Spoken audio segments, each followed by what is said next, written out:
News state के सर्वे में BJP को उत्तराखंड में क्लीन स्वीप का। न्यूज स्टेट के सर्वे में उत्तराखंड में बीजेपी को 5 सीटें। न्यूज स्टेट के सर्वे में उत्तराखंड में कांग्रेस को फिर से नुकसान हुआ है और पांचों की पांचों सीट जो है वहां कमल खिलने वाला है। इस सर्वे में सामने आया। न्यूज स्टेट के सर्वे में एग्जिट पोल में ये सामने आया।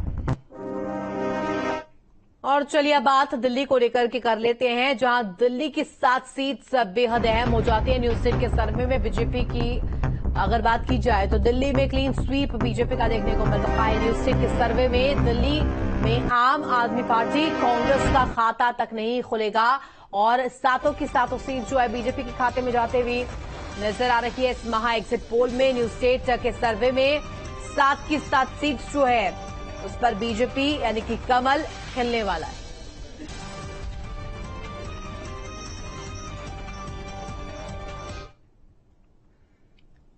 न्यूज स्टेट के सर्वे में एनडीए को बिहार में 31 सीट का अनुमान है। न्यूज स्टेट के सर्वे में इंडी गठबंधन को बिहार में 9 सीट का अनुमान और बिहार में इंडी गठबंधन के लिए राहत। तो देखिए किस तरीके से खबर है, थोड़ी सी राहत यहां पर इंडी गठबंधन को बिहार में मिलती हुई नजर आ रही है। कुल 40 सीट्स, 31 सीट्स बीजेपी यानी कि एनडीए की गुट को मिलता हुआ, अलायंस को मिलता हुआ। आरजेडी की बात की जाए 9 सीट्स यहां पर मिलती हुई नजर आ रही है।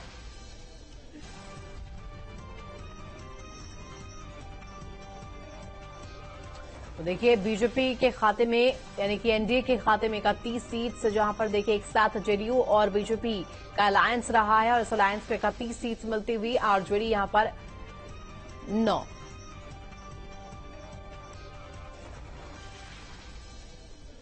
तो हमारे साथ तमाम संवाददाता भी जुड़ेंगे ग्राउंड जीरो से, उनका भी यहां पर जो मत है वो जान लेना बेहद जरूरी है। हमारे साथ वाराणसी से अविनाश, उसके साथ साथ विनीत और हमारे साथ ओवैस भी जुड़े हुए हैं। सबसे पहले अविनाश, मैं आपका रुख करना चाहूंगी। देखिए तमाम यहां पर चैनल्स ने अपना अपना एग्जिट पोल दिया है। न्यूज स्टेट भी अपना महा एग्जिट पोल यहां पर दिखा रहा है। उत्तर प्रदेश की बात की जाए, आपका मत क्या कहता है? यहां पर किस तरीके की तस्वीर रह सकती है, कम से कम अगर एग्जिट पोल के नतीजों को हम देखें तो?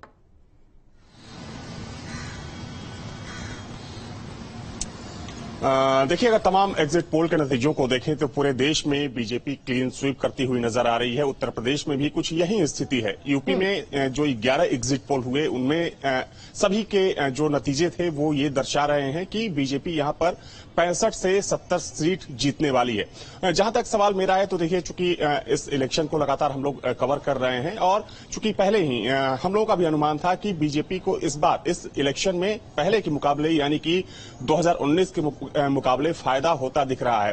देखिए, सबसे महत्वपूर्ण बात यह है कि जो विधानसभा का चुनाव हुआ था, विधानसभा के चुनाव में जो बातें कही जा रही थी कि बीजेपी को पश्चिम में नुकसान होगा, लेकिन वैसा हुआ नहीं। बीजेपी ने पश्चिम में गेन किया और नुकसान हुआ पूर्वांचल में। लेकिन अगर हम लोकसभा चुनाव की बात करें तो देखिए, लोकसभा चुनाव जो होता है बिल्कुल अलग होता है। मुद्दे अलग होते हैं, लोगों के मुद्दे अलग होते हैं और साथ में जो स्थानीय मुद्दे होते हैं। चूंकि इस चुनाव में प्रधानमंत्री चुनने का ये चुनाव होता है, तो जाहिर तौर पर कह सकते हैं कि यूपी में बीजेपी को अच्छी खासी बढ़त मिलती हुई नजर आ रही है। इसके पीछे देखिए 2 वजह है। चूंकि जो चुनाव है मोदी के चेहरे पर हो रहा था, लेकिन कहीं ना कहीं इस इलेक्शन में योगी फैक्टर भी काम कर रहा था। जहां जहां हम लोगों ने लोगों से बात करने की कोशिश की, खासतौर पर महिलाओं से, महिलाओं का कहना था कि सुरक्षा उनके लिए एक बिल्कुल अविनाश, और ऐसे में जिस तरीके से यहाँ पर एग्जिट पोल्स के नतीजे आए हैं, कम से कम इससे अंदाजा तो लग ही रहा है कि कहीं ना कहीं तीसरी बार एक बार फिर से यहाँ पर सरकार बनती हुई एनडीए की बीजेपी की नजर आ रही है। रुख कर लेते हैं मानवेंद्र का। मानवेंद्र भी हमारे साथ जुड़े हुए हैं प्रयागराज से। मानवेंद्र, देखिए जो एग्जिट पोल्स सामने आए हैं, यहां पर बीजेपी हैट्रिक लगाती हुई नजर आ रही है। उत्तर प्रदेश के लिहाज से आपका मत क्या कहता है? किस तरीके से आपका विश्लेषण, आकलन?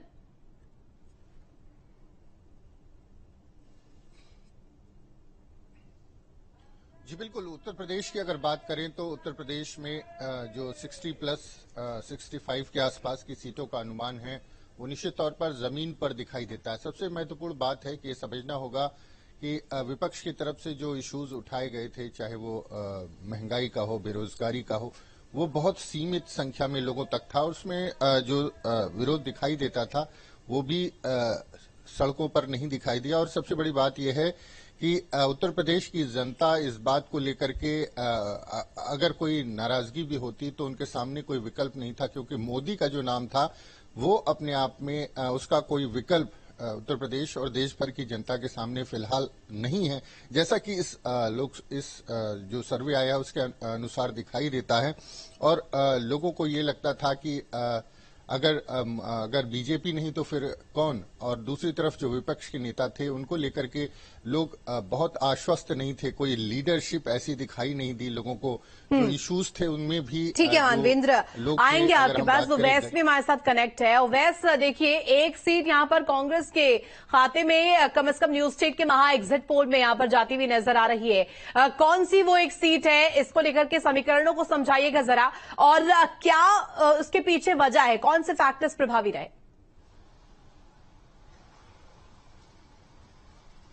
बिल्कुल, देखिए अगर कांग्रेस की एक सीट की बात की जाए तो बहरहाल सी बात है वो रायबरेली की सीट है, जो पूर्ण रूप से राहुल गांधी के गांधी परिवार का गढ़ है। तो बहरहाल सी बात है कि वो सीट निकलना बहुत आसान होगी, और एक सीट जो कांग्रेस के खाते में जा सकती है वो राहुल गांधी की सीट होगी, जो रायबरेली की होगी। लेकिन अगर पूर्वांचल से लेकर पश्चिम तक की बात की जाए, पहले चरण से लेकर के 7 के 7 चरणों पर अगर गौर किया जाए और उनको बिल्कुल बारीकी से देखा जाए, जिस तरह से लगातार पश्चिम के अंदर में समाजवादी पार्टी का लगातार गढ़ है, तो कहीं न कहीं वहां पर बड़े पैमाने पर टक्कर तो देखी जा रही है। लेकिन ये स्पष्ट नहीं किया जा सकता कि वो सीटें निकल सकती हैं, क्योंकि पश्चिम की अगर बात की जाए तो वहां से 4 सीटें निकलना अपने आप में बड़े संकेत देती है। क्योंकि पूर्वांचल की अगर बात की जाए, उसको जोड़ के पूर्वांचल से देखा जाए, तो कहीं ना कहीं जो यादव परिवार है, यादव परिवार के जो लोग, जिन लोगों ने चुनाव लड़ा है, तो वहां से उनकी 5 सीटें निकलना तय है। इसी तरीके से अगर पूरी इंडिया गठबंधन की अगर बात की जाए तो लगभग देखा जा सकता है कि 9 सीटें इस बार उत्तर प्रदेश के अंदर में इंडिया गठबंधन को मिल सकती है। बाकी की सीटों पर भारतीय जनता पार्टी का कब्जा रहेगा, क्योंकि जिस तरह से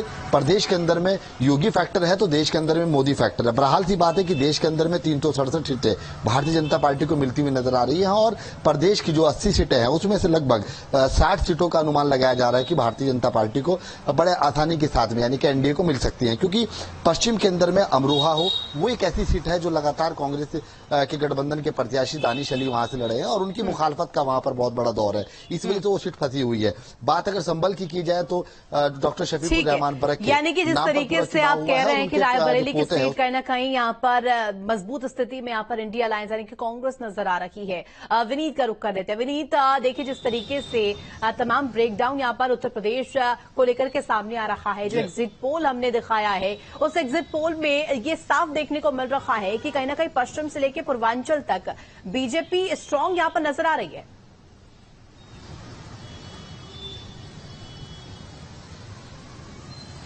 बिल्कुल, और आपका सवाल बिल्कुल ठीक है। और अगर हम ब्रज की बात करें, क्योंकि मैं ब्रज क्षेत्र में खड़ा हूं, ब्रज की धरती पे खड़ा हूं, तो यहाँ पर एक नारा जो सीएम योगी आदित्यनाथ ने दिया, जो उन्होंने कहा अपने मंच से, उसका असर जनता पर काफी देखने को मिला। उन्होंने कहा कि रामलला के बाद अब श्याम लला की बारी, यानी अयोध्या, और अयोध्या के बाद अब मथुरा की बारी। तो ये जो चाहे राम भक्ति की बात कर रहे हैं, राष्ट्र हित की बात कर रहे हैं, तो तमाम ऐसी थी। और सबसे बड़ी बात, अगर उत्तर प्रदेश में अगर बढ़त है और ये जो जीत अगर भारतीय जनता पार्टी को मिल रही है, तो उसका सिर्फ एक ही चेहरा है, वो है सीएम योगी आदित्यनाथ, जिसको लोगों ने, जिनको पसंद किया, जिनकी बातों को उन्होंने सिर माथे बिठाया, तमाम उनकी योजनाएं थी जिनको उन्होंने घर घर पहुंचाने का काम किया, नारी शक्ति पर उन्होंने बहुत साफ काम किया, महिला शक्ति पर काम किया। और वही वजह है कि जो हम अपना सर्वे दिखा रहे हैं उसमें बिल्कुल सटीक सर्वे है कि इनकी सीटें जो है वो 65 से 70 के बीच में पहुंचती नजर आ रही हैं। खास बात यह है कि चलिए अविनाश का एक बार मैं चाहूंगी इस पर रुख करना। अविनाश, देखिए अगर हम बात करें 24 के इस महासमर की, इस महारण की, तो कहीं ना कहीं तमाम जो प्रभावी मुद्दे प्रचार के दौरान रहे थे, और कई ऐसे जो मुद्दे सामने आए जैसे कि मंगलसूत्र, मुस्लिम आरक्षण, इसके साथ साथ कई ऐसे मुद्दे, राम मंदिर जैसे फैक्टर्स, और साथ ही साथ प्रधानमंत्री की फैन फॉलोइंग, मुख्यमंत्री योगी आदित्यनाथ का यहां पर बढ़ता हुआ जो तबका नजर आया था, किस तरीके से उनकी पहुंच है केवल उत्तर प्रदेश में ही नहीं, अलग अलग राज्यों में। और अब जब एग्जिट पोल सामने आ रहे, नतीजे बहरहाल 4 जून को आएंगे, लेकिन जिस तरीके से अभी सरकार बनती हुई, हैट्रिक लगती हुई बीजेपी की नजर आ रही है, इससे क्या आकलन आपका रहेगा, खास तौर पर अगर हाई प्रोफाइल सीट्स को लेकर के यहां पर अगर हम चर्चा करें, जिसमें अमेठी, रायबरेली, गाजीपुर और तमाम वो सीट्स आ जाती है उत्तर प्रदेश की, यहीं से क्योंकि रास्ता बनेगा दिल्ली का।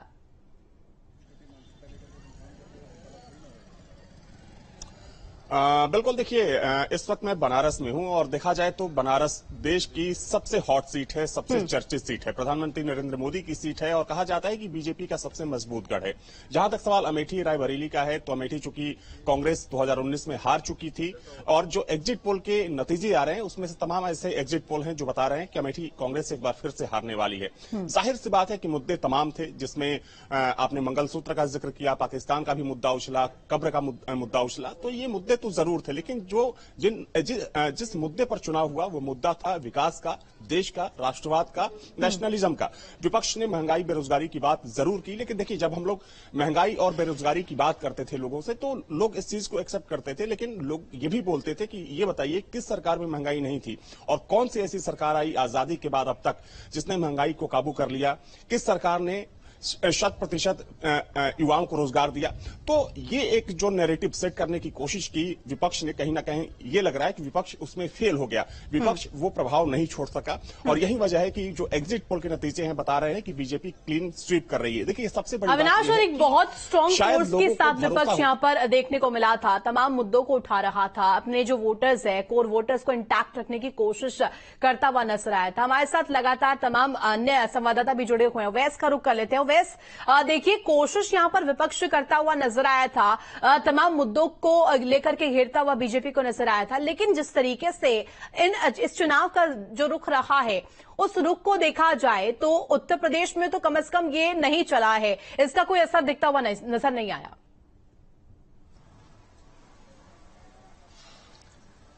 देखिए बहरहाल सी बात है, क्योंकि जब लोकसभा चुनाव होता है तो शोरगुल जरूर होता है और बयानबाजी जो है वो अपने आप में तूल पकड़ती हुई नजर आती है। अगर बयानों को देखा जाए और विकास को देखा जाए तो विकास की जो नैया होती है वो बयानों पर भारी पड़ती नजर आती है।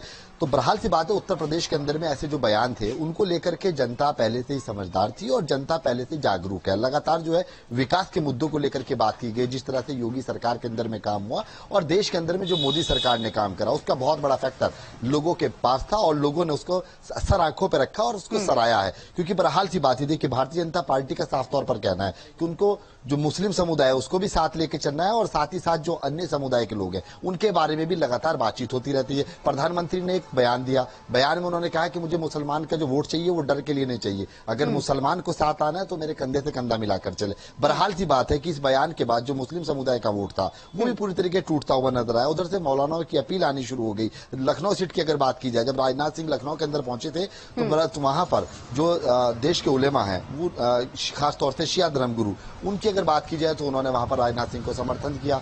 समर्थन करने के बाद वहां से संकेत पैदा होने शुरू हुए और जो इस संकेत से साफ तौर पर जो मुस्लिम समुदाय का वोट बैंक था, खासतौर से पश्चिम की मैं अगर बात करूं तो क्योंकि उससे एक बहुत बड़ा मैसेज गया और पूर्वांचल के साथ साथ पश्चिम का जो वोट है वो एक मुट्ठी में आता हुआ नजर आना शुरू हो गया। तो बहरहाल सी बात है कि 80 सीटों पर जिस तरह से योगी सरकार के द्वारा साफ तौर पर काम किया गया, तमाम ये 80 वो सीटें हैं जहां पर बड़े पैमाने पर काम हुआ। और ये भी देखना होगा कि ये तो बहरहाल एग्जिट पोल्स है, नतीजे क्या रहने वाले हैं तो 4 जून को साफ हो जाएगा। विनीत, देखिए एक मुद्दा जो सबसे प्रभावी मुझे लगता है ऐसा रहा है चुनाव के दौरान, सरकारी एजेंसियों का दुरुपयोग, ये कहीं ना कहीं बहुत कड़े तौर पर जो विपक्ष है इसको लेकर के अपना रुख रखता हुआ नजर आया। आपके क्या विचार है, कितना प्रभाव इसने डाला होगा?